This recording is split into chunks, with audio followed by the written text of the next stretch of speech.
પેલા શું ફેસ કરતા હતા? અરે એમને તો એટલું બધું તકલીફ હતી ને, સવારે ઉઠે ને તો પણ એમનાથી ઉઠાય નહીં, હાથ ઊંચો ના થાય, અને કંઈ બી ટ્રાવેલિંગ કરે, ડ્રાઇવિંગ કરે, બધામાં તકલીફ હતી. પણ સરનું અમે ફર્સ્ટ ટાઈમ મળ્યા ને ત્યાંથી જ એટલો કોન્ફિડન્સ આવી ગયો ને કે બસ અહીં તો સારું જ થઈ જવાનું છે આપણને.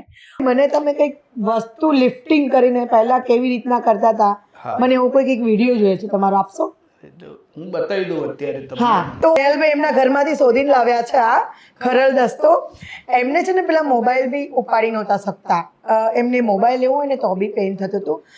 સ્નેહલભાઈ, તમે આ મોબાઈલ પેલા કેવી રીતના લેતા હતા એ મને બતાવશો? હું અત્યારે હાથ આવો છે એ પ્રમાણે બતાવું. મારે મોબાઈલ લેવો હોય તો મારે તાકાત કરવી પડે. આમ આજે પાછો હાથ કરવો હોય તો તાકાત કરવી પડે, એવી રીતે જ આ કરવું પડે.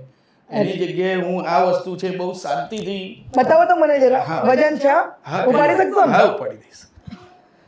જો અરે વાહ, ગુડ, સુપર.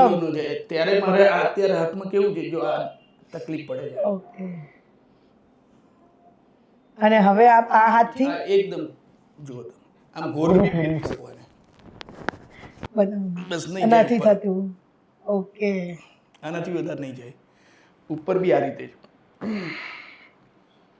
આ હાથમાં તો કમ્પ્લીટ છે. આપ જોઈ રહ્યા છો સ્નેહલભાઈને ફ્રોઝન શોલ્ડરની પ્રોબ્લેમ હતી. એમને શોલ્ડર પેન એમ્બોલાઇઝેશન બેન્કર્સ વાસ્ક્યુલર હોસ્પિટલમાં કરાવ્યું હતું. એમને થોડી પણ મુવમેન્ટ નહોતી થતી. અત્યારે 2 મીન્સ 2.5 kgનું આ ખરલ દસ્તો છે, એમને જ લઈને આવ્યા છે. એનાથી એમને પકડીને આરામથી મુવમેન્ટ કરી શકે છે, જે આપે જોઈ.